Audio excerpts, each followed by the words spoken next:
pretty standard picks are rather banned out from the side of Vega towards Mega, trying to kind of limit, I think, some of the effectiveness of G4 in particular, who has been very, very good.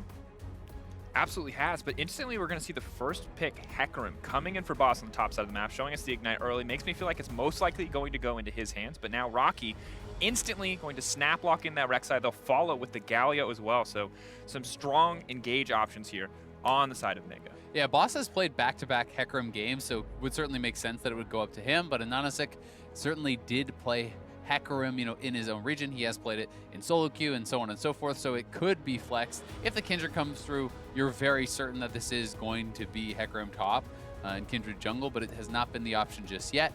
Rek'Sai Galio certainly does give you some pretty solid engage. You can tunnel in, Galio can ult to follow that back up, but I generally do find you want another form of kind of entry into the fight for the Galio for it to be really effective. Looking for another primary initiator potentially. Will not have it yet. See what the final option is going to be. G4 Okay. forced an incredible game on Azir in his second game when we saw him last. Will now pick it up again, but going into a Ryze and a Braum. And it feels like this time Vega's crazy, controversial draft strategy is just take stuff that's conventionally really, really powerful. Well, I mean, we don't know what's going down to the bot lane fully just yet, right? And there are still opportunities for a curveball, but they can play standard, right? They don't only play crazy stuff, so we will see. I am certainly expecting this to be Hecarim top, Ryze mid, answered there by the Azir, which we know G4 can play extremely well. He was playing that lethal tempo Azir in his last game on it and did look very good once he did get to the late game. So we'll find out what exactly that is going to look like for him today, but Kindred taken off the table for Anonysik. And I think that the Kennen ban does make sense. Try to protect your Hecarim up in the top lane. You know that both of your soul laners have been blinded. The mid pick was already coming through, so do maybe throw down another top lane ban. Something along the lines of a Jace could also make sense to really try to protect Boss in this 1v1 against Rocky. And there is, of course, always the rumor that Hecarim could be transitioned to jungle, but it's hard to imagine it with the summoner select at this point, but can never count out Vega when it does come to creativity. Jungle picks, though, has been their option. They want to limit Anonysik. See what his lower tier options are, as a lot of the primary choices have been banned away. Jace going to follow the Kennen, so both of the kind of ranged top lane bullies taken off the board. Yeah, it makes a lot of sense. Those are kind of the picks I did expect to get taken away. It is certainly something that Hecarim can be pretty vulnerable to. I do think there are other strong answers to Hecarim if you want to commit to kind of side lane play. We've seen even the Vladimir do fairly well last game, but picks like Jax and Fiora certainly can outscale and answer in that side lane, but then you're committing very heavily to side lane play. Galio going to be paired up alongside the Lucian, so Mega's still holding Rocky's pick for last, and we'll see if they want to commit to anything too crazy, or if it's going to be something a little bit more standard. Rocky also has played picks along the lines of Victor, which would be available if he wants to go into kind of one of those range versus melee matchups. And now the Varus will be locked in to go into the hands of Gadget. So the Varus Braum, I like taking away the Lucian with Mega, limiting the Lucian Braum combo, which we've seen bot lanes really just flex a lot on when they have advantage whatsoever. But the Kha'Zix, interestingly enough, going to be the pick for Anonysik. So Hecarim has been committed to the top lane, Ryze will go mid, and the Kha'Zix now in the jungle. So as you mentioned, Rocky knows everything that he needs to make an informed decision here. Nara champion we have not seen a whole lot of, but will be selected to go to the top side. Yeah, and Nara is a very safe champion. It's someone with a lot of escapes. You can farm from range with the Q, has gotten a number of buffs over the last handful of patches, and certainly I think is a serviceable top laner. We'll see exactly how well Rocky is going to be able to perform. One of the kind of cool things about it is also the flexibility of builds that Nara has. You can commit to a hardcore split push style build. You can go just Black Cleaver in a tank, you can go Black Cleaver and Frozen Mallet. There's a lot of different options that you do have here. So we'll see exactly where he wants to go. But the Kha'Zix, I think, is pretty exciting because there are a lot of options both in the bot and the mid lane for him to attack. A lot of CC there to set him up and to follow up. And Kha'Zix from ahead will have some pretty juicy targets. But that being said, if you get to the team fight stage, it is very difficult to play an assassin like Kha'Zix into a Galio, because if you ever get taunted up, you are going to die instantly to the damage coming out of this squad. And watching that taunt and trying to get people to bait it out often comes down to the biggest strategy when you go into those late game fights, but also you're going up against an Azir. You're going up against a Gnar who, while difficult to set up late game team fights, there's always the threat of that big Gnar ultimate followed up by the wall up. In 3 seconds of multi-target late game hard CC will win a game straight up. But that is also going to require a very high level execution from the side of Mega. But this is not the last game. This is not all about late game. You've got early game threats in the Lucian. The Rek'Sai is so strong early on. You've got a Varus on the bottom side. So I feel like we're poised for a much more balanced game in terms of when teams are trying to find objectives. Yeah, there's definitely not, you know, such a extreme kind of difference on the sides as far as scaling. You can see the Vega mascot. You can actually hear him cheering. I don't know, man. Seems very dangerous. A little loose security, letting the sharks through. All right. Get him a tank. Yeah. I feel I'm concerned for his welfare out there breathing air. He's doing great. You can tell him he's having a good time. So are we. But you know, Mega has drafted, I think, a fairly well-rounded composition. You know, when you are looking at some of the scaling, certainly you know, Azir is going to be the main kind of focus, I think, if you do get to those late game stages. But you have Rek'Sai, a very strong early game jungler, with Galio to set him up. Lucian, Galio, very strong 2v2 lane in their own right. You know, can be a lot of strength coming out of this Gnar lane here too, which you are expecting Rocky to win with that counter pick. So we'll see exactly where they want to go and also how Vega want to play this out, because this could be done in a number of ways. You can be looking at a 1-3-1 style comp. You can be looking at hard engage with the Hecarim and trying to team fight around this Varus, who we are expecting to go like on hit with lethal tempo. So a lot of different options for them to play it out, and I don't think it's nearly as clear cut as kind of what we saw from last game. No, absolutely not. And the tools are a little bit different as well. I'm personally really have my eyes on Ananasik because he is not a guy that I normally look at to play carries. Often very utility focused, as we see a potential level 1 here, but both sides look like they're going to back off. Potential level 1. Potential level 1. They are potentially level 1. Well, potential level 1 as in potential level 1 fight. Ah. See? Ah. I'm cutting corners. I'm putting faith that the audience knows what I'm talking about here. And maybe they'll also know that I'm concerned about Ananasik because he was playing Vi and he was dying a lot in the finals. And now he was going for big aggressive plays, but often they backfired. And Kha'Zix, if he falls behind, just does not feel like a very useful champion to this team. Yeah, I mean, Kha'Zix from behind definitely is not the best. I will say, I think Kha'Zix from behind probably still better than a Vi from behind.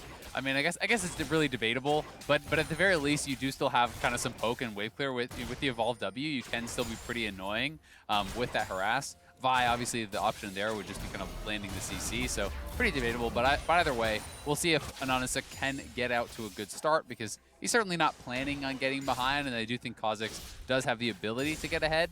We do see Cleanse taken by G4. Otherwise, you would certainly think he's pretty doomed against Kha'Zix plus Ryze with that empowered W, but he does have the ability to escape, and certainly has the ability to outplay, you know, now having that cleanse. Which is always good when it comes to point-and-click CC.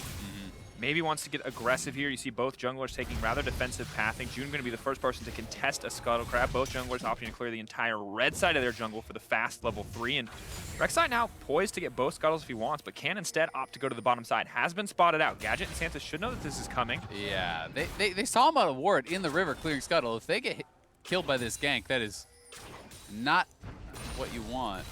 And I think he could just be waiting in Tribrush, waiting for his tunnel to come back up. I'm not really sure. There he is. This is the long con. Like, that is a long cooldown at the early levels. It's like 20 seconds. So he's investing so much time into this, and if they don't actually make this work, then this is going to be a huge waste of time. Now they are looking. Here he goes. Where's the tunnel going to be? Taunt is going to connect, but instead the flash in. They're trying to follow up immediately. They're going to take down the Lucian. Quick first blood, and the investment pays off, Azael. Yeah, that was a huge wait there for June, but does make it work. Mega getting that kill, first blood over onto the Rek'Sai, so well done taking down Gadget. I do think that they should have been able to kind of, you know, expect that this could be happening. Perhaps, though, thinking, hey, too much time had passed. He's got to be clearing his blue buff. He's got to be up on his own side of the jungle, but that was very well executed. June tunnels over into Tribrush. They had tracked the vision. They knew that, you know, perhaps that ward had been in the river and not in Tri. But that was a huge commitment of time, so that really did have to work. You know, Ananasik was farming during that time, so is up a level, but June going to have first blood. Now, Ananasik does get down a bit of vision, but June getting that first blood is so powerful, and you just Gadget, heartbreaking flash there as he gets knocked up either way. And Mega Squadron's bot lane definitely put behind the early game, not something we're used to seeing in a standard lane for them as well. So Going to be a little bit rougher here as the threat of engage gets more and more real as the Galio gets a few levels under its belt. Yeah, it's always going to be pretty scary, but at the same time, the bright spot is the kill did not go to your laner, right? You know, it did go to the Rek'Sai, so as far as the 2v2, yeah, there's an assist on the Lucian, but really that's not the end of the world. So, you know, we'll be able to see how well they can play it out from here, which should be pretty even as far as that is concerned. And Nanasik up here clearing out those Krugs. June should spot him with the Tremor Sense, and we'll see if they can do anything to punish, but very unlikely. And Rocky would step down there, but doesn't want to risk anything. The Gnar and the Hecarim both sitting very comfortably in the lane phase. It's a similar story mid lane, so junglers so far really the only catalyst for a lot of early game action. A single Krub camp and that ward right there for Vision, really the only prize traded in favor for Vega out on the back of that first play. But Nomad's actually using his pressure well in the mid lane, and while it may not be a lot of life trades, maybe able to get good damage down onto this tower and threaten some early plates for a gold advantage. Yeah, working with those plates certainly can be very, very effective. I mean, 2 plates is a kill, right? So if you can have enough pressure to be able to threaten that, you are certainly going to be feeling very, very good about your situation. But at the same time, G4 is farming well, and Nomanz has already committed the teleport. So, you know, now Nomanz, having used that teleport to refill his resource, to buy up the tier, you know, he has a ton of mana. So now he wants to try to keep G4 locked under his turret, constantly shove in to try to punish any sort of a recall. And when you look at Nomanz as a player too, he's very lane focused. Very often other players, when they get mid priority, will use it to roam, will use it to set up other lanes, but he's a guy who likes to play Kayle mid. He's a guy that likes to play Vladimir mid. He'll play scaling options and he will play for himself until he can get to a stage in the game where he can just take over. So not surprising to see him really just bully out, really just keep the pressure up and try to just keep these creeps cleared and maybe even look for a freeze in the mid lane. Yeah, and as a result, you know, G4 did have a pretty good base timing, so he's not really going to lose too much, and Nomanz didn't feel that he could actually deny a lot of the minions by pushing, so as you say, is holding a bit of a freeze, trying to deny some that way. But this has bought time for Mega to actually start up the Mountain Dragon. They have full vision control in the river here, and should be able to very easily grab this up. So a nice little start to them. Early 6.5-minute Dragon. Next one will be Ocean, which, you know, mostly is kind of, I would say, laning focus, but still going to be pretty helpful for either side to grab. Definitely. And something that can be especially crucial for a champion like Hecarim playing against a resource champion like the Gnar. And as we look, of course, kind of high stakes for both these teams. We have to remember for Southeast Asia and for Thailand, with the departure of the VCS, even more crucial these days to prove themselves, to prove that they are a top region that can compete at the highest level. And for Vega, while the LCL has proved itself in the past, it has never been new players, new names outside of Cure, right? It was the Gambit players. You heard them talk about it earlier today, where they kind of have a chip on their shoulder. They need to prove that they are, you know, the next generation of talent from the CIS. Yeah, exactly. And I mean, I think, you know, to a certain extent, they have already proven that by winning their region. But, you know, internationally, you want to make people think about Vega. You don't want it to be just about Gambit, as you're saying. And I think they're off to a good start so far. You know, in the play-in here, starting 2-0, topping out their group thus far. And if they were able to close out the first round robin 3-0, they're setting themselves up very nicely to, you know, likely at least get a tiebreaker, right? You know, it's putting yourself in a really, really strong position. Definitely is, and we see INTZ on the opposite end of that, but for now, in Mega, you know, winning out here, tying this up, puts it very intense. Every game starts to matter more, and you see a situation similar to our previous group where you had Fenerbahce and Fengbu Buffalo topping out early and very much closing out, potentially pushing to a tiebreaker to end the day. Level 6s, though, now coming in for both junglers, so a lot more kill pressure for the Kazakhs and the Rek'Sai, respectively, if they can find any of these opportunities. Azir using some of that mid lane pressure to lay down a bit of vision, and Rek'Sai just continues to have crab control as Lloyd, I think, just trying to push out with that, maybe looking for a back timing here as he still only has a Vamp Scepter. Yeah, and pretty nice culling. Gets a lot of harass down on Santas, but he did have a couple potions and the biscuits actually saved up, so we'll be healing back up to full. You know, definitely trying to push, though, I think, and as you say, you know, be able to perhaps threaten a reset. So far, though, we haven't seen really much of anything from an Nanasik besides just farming. This Kha'Zix has not really gotten out on the map. Does look like he has evolved claws for that first evolve, but not positive on that. And we'll see if they can make anything happen here around G4, but June is also in the area. Cleanse for G4 available as well. Tremor Sense going to spot him, moving back, sweeping him in. They knew exactly what's going to happen there. Here comes the Galio. If they don't kill G4, it's disastrous. Beautifully played. They knew exactly where he was, and they wanted to bait him in. Setup was flawless there from Mega. And that was so well done by Pop and G4. Not only the ultimate coming through from from the Azir, but also Galio already in place at the right time there. June, Pop, and G4 combining for a very well done engage. Sliding around, knocking the Kha'Zix back into the turret. He flashes over the Azir wall, but in comes Pop, in comes June. No Man's even lucky to get out of there. Good flash from him to escape the Rek'Sai knock-up, otherwise he likely would have died as well, but that is just really good play from Mega, able to respond very easily to the first really attempted play at all from Anonysix this game. And now for G4 in a position where he can start to match the wave clear more and more, starting to finish that first item as well, so he's happy to pick up that kill gold. And once again, Kha'Zix, you know, still farming well, still keeping with the Rek'Sai overall, but not the terrifying Fed Kha'Zix that jumps into your lane and one-shots you and putting him even further away from that state. Yeah, and I'm kind of surprised he wasn't really attempting more, but perhaps, you know, worried about what the 3v3 would look like if Rek'Sai did show up. Maybe a bit of revenge on the Pop, though. You get 2 stacks, 3-4. The concussive blows are massive. They're going to try to give the kill over to Anonysix, and he is going to grab it, so immediate retribution there for the jungler. Yeah, really nicely done. Pop did have flash, but, you know, not sure he could actually get out. It was very well CC chained by Santas. You know, they get the Braum passive stun, then he uses the ultimate knock-up right after that, and by that point, Pop was so low he likely would have died to the Ignite, so not going to even expend it. And now this means that Lloyd is being pushed back a little bit. They're threatening a potential dive, so going to be zoned out. Ulti comes out, they're trying to chain the CC onto the Rek'Sai. The Rek'Sai tries to leap to safety, but another kill dropping for Vega Squadron. Lloyd, though, remaining fearless. He sees the Azir's on the way, the Galio as well, but no ultimate for Pop. Means Vega will be able to walk away unscathed, grabbing another kill. Yeah, that was sick from Gadget. He just nails the ult. I think that Lloyd and June should have just backed up and kind of seeded that because June didn't actually have his flash available, right? He expended that in that mid lane play. So now getting punished for that pretty heavily. We'll see this one more time. Gadget walking forward. This is a 2v3 that's very, very risky to take. If you're already under the turret, hey, maybe you can go for that, but June just too far forward, gets tagged by the Braum, gets tagged by that Varus ultimate and just knocked down so quickly. And the early game burst damage from the Varus and the Kha'Zix is more than enough in that circumstance. June, of course, with the Warrior, just not tanky yet. And good look overall for Vega. After that play in the mid lane, thought it'd be difficult for them to claw back, but now only at a 300 gold deficit. Mountain, pretty much the only significant objective separating these teams. I mean, that was honestly really well done. Not only did they get that kill on the river, on the support, they're able to kind of snowball that into a kill on the jungler. They got a turret plate down to that bottom side, and now they're up here trying to use this power to start up the Rift Herald. They've brought up Santas, so 3-man strong up on this Rift, but Rocky is moving down and is close to Mega Gnar, so they would have to be careful about that. Eyes on the Rage as well as Pop's cooldown on ultimate. Heroic entrance may be enough. Rocky can just threaten with the boomerang. Doesn't pick it back up, though. That is going to make things a bit more difficult. Will come down to a Smite fight. Who's going to win out on the 50-50? Anonysix stepping forward. Smite going to be everything. Oh, He's going to grab it in the end. Just barely able to take it away. Don't know if anyone's going to get the objective yet. That is the next big fight. Can they grab the Eye of the Herald? Anonysix, crucial Smite, but Pop waiting, standing. They're ready to go for it. G4 protected. They're going to try to find the taunt onto the Braum. They're going to try to knock him up and take him out. Santa's now running for his life, but he is able to grab the Eye of the Herald. Kill traded for the Herald in the end. Yeah, I actually like that a lot. You know, just use your support. He can just run it down, grab the Herald.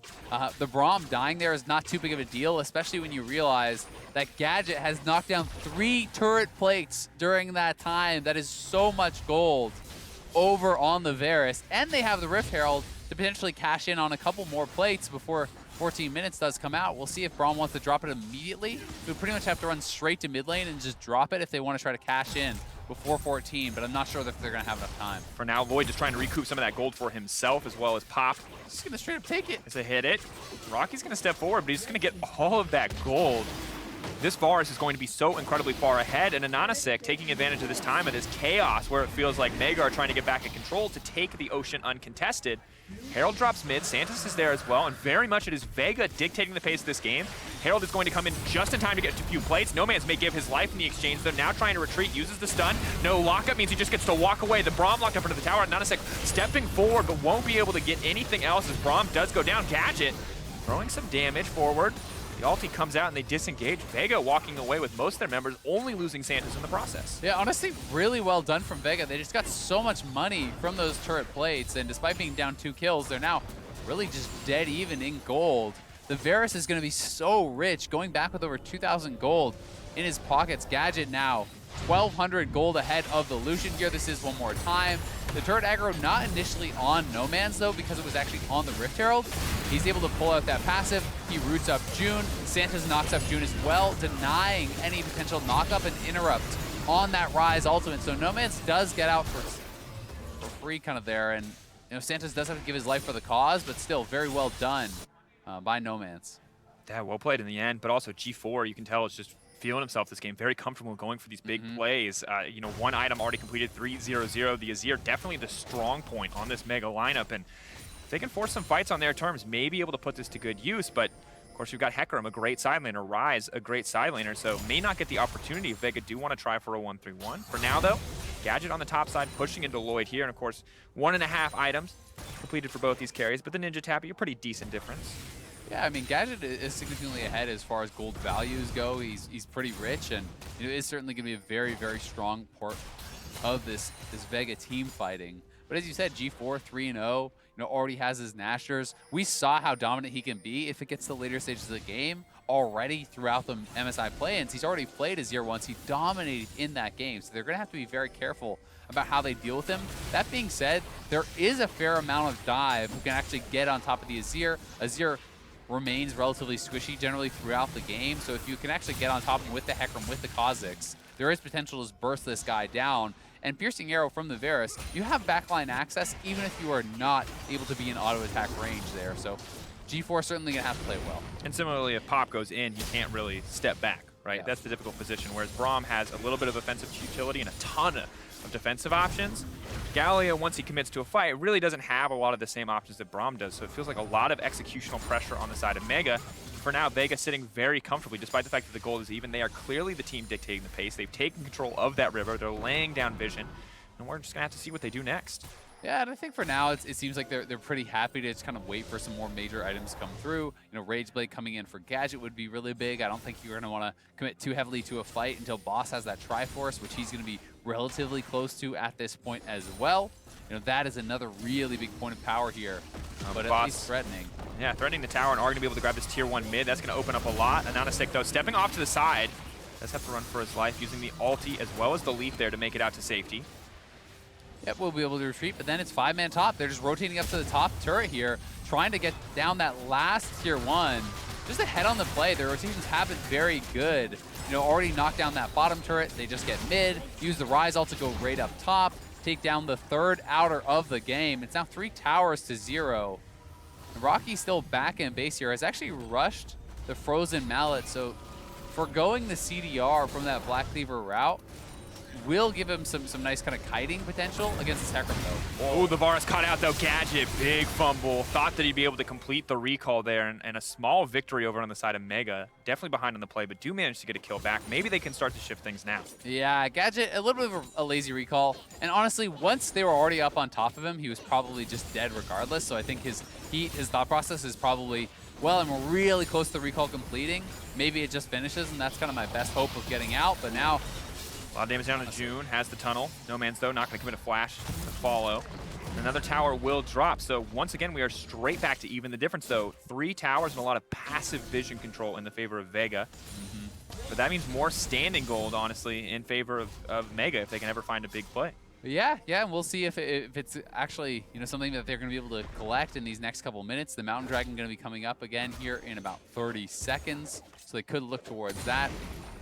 Both of these teams, I think, have decent Baron potential. Rageblade, when that comes through, in addition to the Blade of the Rune King on the side of the Varus, you really can knock down those neutral objectives very quickly. Kha'Zix can punch through that Baron very fast as well. But Azir also some of the fastest Baron takes in the game really available from him. Will they have the time to set it up? Of course, we're still very early in the game overall, still a few minutes away. Dragging the next big objective, as you mentioned. For now, vision control very much in the favor of Vega. See if Mega want to commit enough members here to kind of force this out, try to bully some vision control. But Gnar still on the bottom side, still trying to push in the wave, means this is very aggressive from G4. We'll be able to back off safely. Just kind of waiting for a big engage from either side. And Ananasik, meanwhile, just going to sneak into the back of the pit and take this. And Mega might know this is going on, but they're going to have to commit very aggressively to a fight here. Mega Gnar is about to expire, so this would be pretty disastrous. 15 seconds on the debuff before Gnar can start to stack Rage once again, so they will retreat, and a Mountain Drake going over essentially uncontested to Vega. Yeah, I think that was honestly really well done. Vega just kind of controlling vision in the area. They used their 4 members to just zone, essentially, kind of cutting off those corridors. It would have been really hard for Mega to walk through those kind of small corridors against champions like the Varus and the Braum, the Ryze, who can kind of throw down a lot of damage as you're trying to enter into that dragon pit. So Anonysix just able to pick that up quite easily. A second dragon does go their way, and certainly increasing their ability to take that Baron when it is coming up. Don't think you're going to be trying to do any sort of 20-minute rush or anything along those lines, but going forward into the game, Mountain plus Ocean, not only do you have more durability and regen to be hanging out around that pit, you can also burst it down a lot more quickly. Absolutely can. Now, Varus has completed the Rage Blade. You talk about how huge of a spike this is for his damage, and also a spike to his Baron taking potential as well. Have to wonder, though, not far enough ahead or late enough in the game that I feel like they can just go for it in a 50-50, 5-on-5, but definitely something Mega have to be aware of from every point here on out. Yeah, especially not without a true tank, right? If you don't have a true tank, you do take a lot of damage from Baron. It is very risky at this point in the game, so nothing they're going to go for it just yet, I don't believe, but Rocky working away towards that Black Cleaver, so it is more of kind of that side lane style of build, and if he is able to start winning in the side lane against boss, that has really just been kind of a farm lane thus far. But when you do have the Black Cleaver, that in combination with the Frozen Mallet, you have much more ability to actually chase down and kind of get these long extended fights against the Hecarim, where you perhaps can start to look to threaten, to get pressure there, and try to then use that to attack turrets and draw more members down. It's been a long time since we've seen the Black Cleaver Frozen Mallet Gnar, of course. Just so incredibly oppressive. Weaker than it once was, but still something that Hecarim might struggle with. We're going to get to find out as the game continues. Yeah, also interesting to see Lloyd going for Essence Reaver second here, Blade of the Ruined King into the Essence Reaver. This is much more of kind of a scaling style of build compared to the Black Cleaver. Black Cleaver is already going to be on the Gnar. There's not a lot of tanky stats on the side of Vega anyway, so there is going to be kind of higher DPS build coming out here with the Essence Reaver because it has that additional crit, has the same amount of CDR, high AD, and obviously you're getting some mana back too. But it is a bit of a slow build as you're going into this. Now you're going to need a seal, then you're going to want your IE. At that point, it's pretty late in the game. But it does scale very well and can make Lucian a huge threat in those late game fights. Do you remember when we were talking about how there's no way that they would try and sneak a Baron? Well, you said that. We said it 20 minutes. Very risky. It's 22. Very high risk. They are going to start it up. They're going to bait out a little bit of vision. And they are immediately going to back off. So you can tell that they're kind of just fishing at the opportunity. And I think that wasn't really a serious attempt either way. You could see that the Kha'Zix is actually doing Raptors, right, while they were starting that up. So I think, if anything, in Fog that they could maybe see some of those kind of animations coming out. Maybe you can force them in to check, and in that position, then you maybe turn for a fight, right? Maybe you get a kill off that. So I think that was more them fishing for a pick than a serious attempt at actually taking the Baron, because you're not going to commit to it without your jungler. Well, luckily Mega don't fall for it. Are just going to be able to drop down a bit of vision, trade that back. Kha'Zix now on the top side. Very strong here with this Duskblade. Could look for a 1v1 kill and is immediately going to go in onto G4. G4 going to try to dash safety, throws him back to the team, is going to go golden here. Now trying to buy a bit more time with the stopwatch. No Man's looking for the kill, has to flash and heal to make it to safety. Lloyd protecting his mid laner there. Rocky TPing in as well. But what for? There's no fight here to get kicked off. Just giving Vega so much respect. Yeah, you're just nervous, I think, that they were going to continue chasing onto G4, but they get flash out of G4, heal out of Lloyd, TP out of Rocky. Now Vega starting this, kind of more of a serious attempt here. 5K but June is around. Have to back up. I have to give a decent amount of respect. Rocky as well, stacking the Rage. A Mega Gnar here would be disastrous. And just poking away at the Baron, one of the big things that does is actually buys time for boss, because G4 was scared to go down to the bot lane because if he shows there, hey, maybe Vega actually commit to trying to go into that Baron or look for a turn. So they do get the tier 2 bot because of this Baron pressure that they're putting out, but No Man's now very far out on the map, looking like he could be picked off. Realmorph is going to come out there and try to fish for the knockup. They're not going to get to the flash forward. That has to feel bad from June. Well played by No Man's. Yeah, No Man's gets the root down right at the same time as June actually flashed forward. And that was a split-second difference on whether or not the Realm Warp would complete. No Man's getting out. That is the flash down for Rek'Sai. Really the only true way to get consistent engage from this champion is the flash, so that sucks. That's absolutely brutal. That's the second time that Nomanz has gotten out of what feels like an almost impossible situation. The first being that tower dive in the mid lane. And Rise, you know, 0-0-0 definitely doesn't feel like the most impactful scoreline, but Nomanz has been everywhere on the map and is only continuing to get stronger as he has both the Roa as well as the Seraphs. Yep, and perhaps working towards, it could be Rylai's, could be a Void Staff next. We'll have to see where he actually wants to go. You know, a lot of options still there. He is actually spotted out by the Tremor Sense, but Nomanz just barely able to get out that flash a split second too late. Nomanz really nicely done, and there's going to be another Mountain Dragon now going the way of Vega here as Anonysek and Boss able to take that one down, further increasing their Baron threat. And increasing the side lane threat from Boss on these towers. Already shredded so quickly through a tier 2 with that Trinity Force. It looks scary and scary. Rocky may just think that he has the 1v1 matchup here, but Anonysek the potential to jump in and engage. Now Rocky just staying in the brush. Kha'Zix is going to move forward, stacking up that rage though. Is he going to see the Kha'Zix come in, trying to leave out of safety? The Galio ulti is there. Burning a major cooldown for Pop in exchange for just the ulti and the Ignite on the side of Boss. Yeah, it didn't look like the Hecarim ultimate actually connected. I'm not sure if that was just something where the Gnar jump got buffered, but looked like he actually did miss, and now Anonysek being jumped on by Lloyd.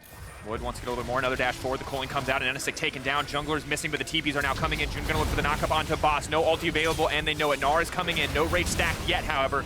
And they will just disengage. Use the Var Assault, use the Piercing Arrow, throw down a bit of poke, and walk away. Vega are going to make it out of that one, but do use the TP. Yeah, nicely played by Lloyd, getting that pick off on Anonysek. He didn't have ult, he didn't have flash, so no real way to actually get away from that Lucian, who does run him down and take him out. So well played there by Lloyd. Mega certainly have been the ones winning as far as the kills do go. They're winning a lot of these fights, but Pop going to land the one-man taunt. The dash forward from Braum, though, is going to interrupt his escape. Lloyd now throwing down a little bit of damage here, but no ult, no Blade of the Rune King active. They will back off. So once again, small victories for both sides here. Yeah, and Vega has just been coming out on top much more as far as the neutral objectives are concerned, right? It's 4 towers to 1, 3 dragons to 1. They're the ones who got the Rift Arrow. They're the ones constantly baiting around Baron and playing around Vision better. But you know, Mega are still kind of scaling up. They have this Azir getting very, very strong. And here this is one more time. Lloyd lying in wait there for Anonysek, who just cannot get out. The culling to finish it off. Very well played here by Lloyd. And then the TP coming in from Boss does force Lloyd to flash out. But I wonder if, you know, if he had actually stayed around and committed to that, could Mega have maybe taken a fight? I'm not sure. It would have been perhaps difficult to commit into that. But G4 was available with the ultimate, and that was a pretty good corridor to fight in. And you have to wonder if there are some nerves on the side of Mega. We saw that TP earlier where with Rocky coming in. You now see the flash out as well, where they're giving maybe too much respect even to Vega. In these clutch scenarios where they might need those summoners later, they're willing to commit them just to keep the team safe. Yeah, and it's one of those things where you don't want to be the person who loses the game for your team, right? You don't want to be that guy who gets caught and gives over Baron. And as a result, it is staying fairly even, fairly slow pace as far as the fights are concerned. But G4, you know, closing in on that third item, he is looking very, very strong on the Azir. You know, level 14 now at this point in the game. So G4 will have a chance to really take over in the team fights. And Azir can be a game changer, despite the fact that he is, you know, getting kind of out-farmed by Nomanz, who's playing so heavily in the side lanes. He's keeping pace very well and still has those early 3 kills to his name. Yeah, in a very solid position. Of course, we talked about it earlier. It feels like a little bit of the burden of execution in the late game team fights is on the side of Mega, keeping that Azir safe, finding that opportunity for Gnar to move in. Gnar for now focusing on farming the Gromp. Will return to the bottom side. Both side laners, I think, just trying to get as many resources as they can before a big fight breaks out. Yeah, it's also really tough, you know, for Vega to actually fully get Mega to commit to checking into that Baron. Because Rek'Sai is actually so good with the Tremor Sense, you can be constantly poking away with that Prey Seeker Q, checking if they're starting the Baron, using Tremor Sense to see if anyone's moving around in any of these bushes. So they're doing a good job actually delaying and buying time and constantly being able to kind of get access to at least ward over into the pit and make sure that Vega isn't seeking this down. Because while at 20 minutes it was pretty risky for them to start it up, at 30 minutes, Vega could be punching through this Baron so fast with double mountain to your name as well as Kha'Zix. That could be going down in a hurry. And for now, it's a very, honestly, slow-paced, very respectful game of League of Legends. No one is going for crazy plays. It feels like they're following kind of the fundamental rules of taking Baron, right? Fundamental rules of Group B. Fundamental rules of Group B, fundamental rules of taking Baron. Slow and steady wins the race. Come on, we've all read that one. Tortoise in the hair. Which one's the tortoise? Well, it's 2 tortoises here, so that's really the question. In a battle of 2 tortoises, Which who comes one's out the on faster top? tortoise? That's the question. It's the tortoise that has a little engine on his back. Rocket tortoise. Yeah. Hit the NOS. Vega or the Vin rocket Diesel tortoise. Triple X is getting weird these days. That's all I'm gonna say. They're really scraping by for plots for Triple X4. And now, I mean, honestly, just looking for the Baron setup, looking for the vision, looking for picks, and it feels like eventually one team will misstep, right? This is kind of the game that they're playing, is someone will misstep, someone will overstep. You can see Anonymous saying, hey, there's a ward right there. You want to come clear that out? And when they do, there'll be a Kha'Zix in their face. Yep, and they can go to clear out this vision. The dragon has spawned once more, so Anonymous could look to actually just solo that out in the meantime. That has kind of been the game plan thus far. We'll see if he wants to head down to that bottom side or if they even care about that second Ocean Dragon. The one thing you always have to kind of worry about a little bit is if you're willing to kind of handshake on going this late, the game is very often decided by one team fight, right? You know, if you're getting 35, 40 minutes, you know, even at this 30-minute mark, if there's a decisive team fight, the game can just end. And we just did see that in the last one for INTZ. You know, they get wiped in one team fight. They still had all their tier 2s, and the game ended. Absolutely. And with the amount of Baron threat we talk about, there's also just a ton of pushing threat here with the Hecarim, with a Varus. Same is true on the opposite side with an Azir and a Lucian. The power to shred through towers the second you have any kind of advantage state is very real. G4 stepping forward there, and Anonymous gets a bit of poke down, but not wanting to commit. And this does feel like a bit of that handshake you're talking about. Neither team and no player wants to be the one to throw the game, so no one is aggressively pulling the trigger here. Yeah, I will say it feels a little bit weird, though, to kind of look at Rocky and how he's playing it out and look at his build. You know, it feels like it's very much committing to that split push style. You know, he's going GA third item. This is heavily building into damage. But yeah, he's not really pressuring. He's not really trying to push up. He doesn't have the confidence or vision, perhaps, to do so. So maybe Mega needs to kind of play more around that. But Vega have started up this Baron. You can see those animations in the pit. No Man's here, 2k health. Can they find a way in? June is nowhere near the Baron. They're just immediately going to burst it down with the Nanasik. Avoid firing the Coling, but just well played by Vega. They are finally the ones to break the stalemate, to break the handshake, and to go for the aggressive Baron. Yeah, they take that Baron. They are able to zone out June. He was not in range to try to steal that, so they just complete the take. Nanasik able to secure that one, and Vega, without really any sort of serious conflict, are able to just take this. You know, Rocky now very likely going to be forced to actually kind of group more to meet with that team, despite the fact that he is building more for the split push. He's not been able to get any significant advantage there. Boss has been fine in that regard. It's just kind of been a farm lane up in the top side. We'll see if Mega can make any sort of big plays to kind of get this back in their favor. Otherwise, you feel like Vega is going to start knocking down tier 2s, going to start knocking on those inhibitor towers with this Baron buff. And forcing the entire team to split up as they start to break open the map. You got Boss on the bottom side, No Man's on the top side, Braum bars in the mid, and Anonymous most likely set to roam between the lanes. So Mega may not get the comfort of a full-on 5v5 team fight if Vega just keep playing the map out like this. And the next 2 minutes and 20 seconds are going to show us a lot. If they break open an inhibitor, the game just feels so heavily Vega favored. If they can stall, if they can hold on, maybe it becomes a different story. Yeah, definitely the case. I mean, it does get very difficult when you're already kind of losing pressure on the map if you also then lose the inhibitor. And, you know, top tier 2 getting pressured, mid tier 2 getting pressured as well. Rocky did push out bottom lane a little bit, but now kind of roaming up to try to group with the team. No Man's has this very, very low, and it will feel like a lot of the onus is on G4 to kind of make something happen. Yes, you can send in June and Pop. Yes, you can send in Rocky and Pop, but they have not really been able to find too much. And you almost feel like it has to be a Shurima shuffle to make something happen. And that's such a high-pressure scenario to be in, because in the early to mid-game, it's kind of acceptable. But when you're such an important late-game damage source, if you put yourself in the line of fire by trying to engage as an Azir, that is high risk. It definitely is, but it just doesn't feel like anyone else on the team is really making those moves and making those plays to go for it. And you can't afford to just sit back forever. So we'll see if they do decide to kind of pull the trigger. And Rocky does have flash available, so he could try to go too. And Gadget did just whiff the ult, so small openings kind of generated by the lack of cooldowns there, but with all the flashes up and available for both sides, looks like do not want to pull the trigger on the side of Mega. And for Vega right now, they are just steadily accruing a gold advantage. I mean, they have double mountain, double ocean. They're sitting very comfortable in this game. The later it goes, it feels like the better it is for them in terms of the value that they get there. Of course, always have to respect the Azir, but Kha'Zix's going to be truly terrifying in the fights to come, and I feel like 6-item Hecarim is just honestly easier to play than trying to get value out of a Gnar in the late game. Yeah, you know, Gnar is more kind of high variance, it's certainly fair to say, but if you do hit that big Mega Gnar ultimate, you can win the fight, right? If you can actually stack up multiple members there for the Azir to AoE through, that is going to be absolutely huge for them.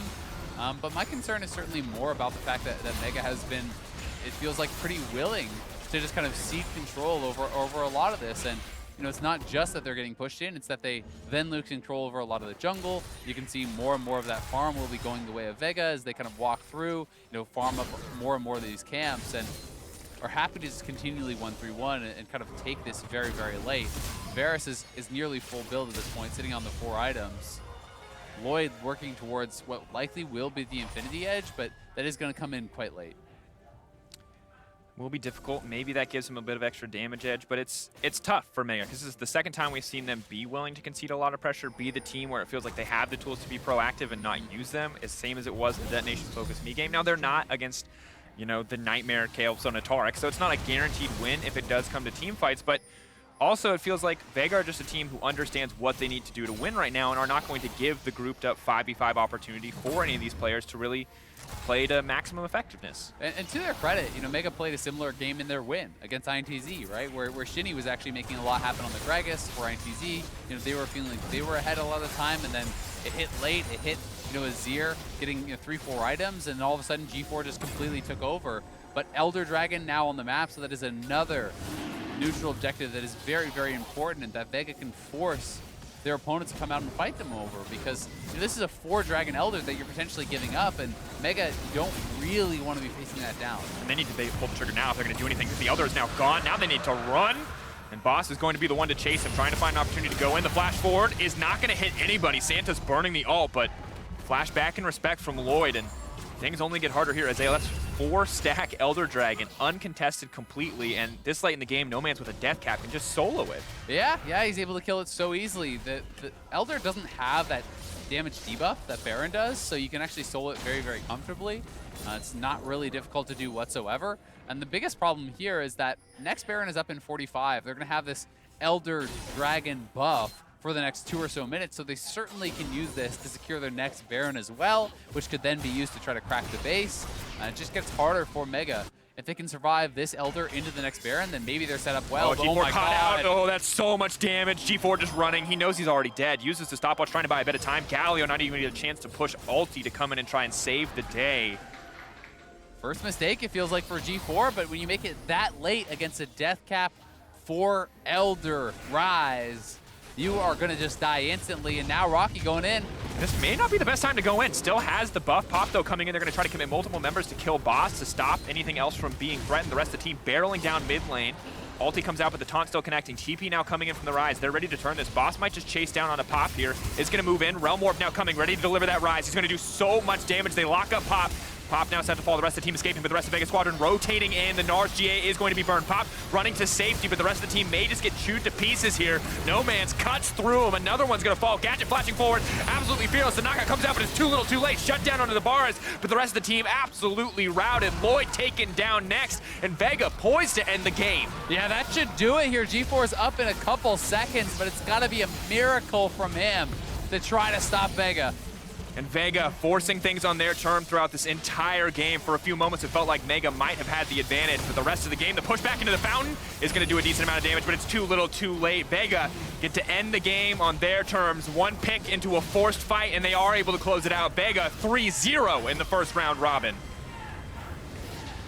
Clean sweep in that first round robin here for the CIS squad, looking very, very good, but certainly some criticism has to be levied towards Mega. It really felt like such a half-hearted attempt at an engage after so long of sitting back and giving up everything.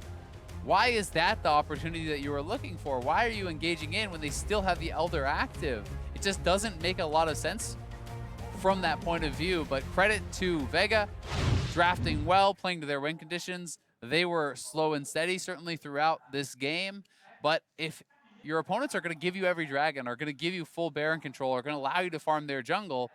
You don't need to force anything. Why play risky? Rocket Tortoise. Rocket Tortoise. That's all it Vin takes Diesel, sometimes. Vin Diesel Tortoise hit the Nas when they picked up the Elder. Yeah, just absolutely destroyed. And you can see that the opposite side, Vega knew when they were strong. They knew when they had a big enough advantage just to end the game. No Man's just waited. He said, if probably anyone walks up to that bush, he 3-shots him. Yep. That is a super fed rise on top of a true damage buff. It just feels like it was impossible for them to get any edge there. And more credit to Vega that they just split up the map and said, hey, once you give us this opportunity, we're actually never going to give you another chance once we make it out of the mid game to fight a full-on 5v5. Yeah, definitely the case. And, there's definitely a lot of, I think, questions kind of be answered from the side of Mega. Rocky as well, going this full split push build. That last fight that lost them the game was the first time I saw him doing really anything aggressive in the entire game, right? Yeah. Like, he's not actually playing for much. And here is the tail end of that engage as they did go forward onto boss. No Man's responds with the teleport. The rest of the squad was already in mid lane, wraps around very easily taking this down. The rest of the Mega squad wasn't even involved, and their strongest member, G4, was dead during this. So, not really much hope of that ever working out. And it feels like one of those scenarios where you cut off the head of the snake and the body dies, and that feels like G4, the second he was gone, the team just lost any kind of composure. You've suddenly got a random engage. You saw Rek'Sai running away from the start of that play. What was very much the last fight of the game, while the rest of the members are getting caught out. And it feels like when the pressure was on there, they just fell apart. Yeah, it really did feel like a lot of desperation in that final engage. And yes, you want to try to get a pick on this Hecarim who's off in the side lane. You feel like everything's kind of spiraling out of control. But your Azir is dead. Hecarim has ultimate. It's so easy for him to just kind of walk out of that fight as he did. And they get punished very heavily for that engage. But credit to No Man's, he was player of the game, playing very well on this rise. I think his side lane play was certainly critical in buying them enough time to farm up and buying them enough time to kind of always get vision around these objectives, farm those dragons, farm the Elder, the Baron, and slowly kind of crawl their way to victory. And he completely shut down two of the most aggressive plays that we saw from Mega, and it felt like outside of that, there was maybe only one or two other instances where they were willing to play aggressive, one of which was in the early game, and the other one ended the game against them. So brutal game for Mega, and after that break, Mega has to shake off that loss because they're going up against Detonation Focus Me in Game 3. Huge stakes as we move further in the day. We're going to see if they can step up when we return.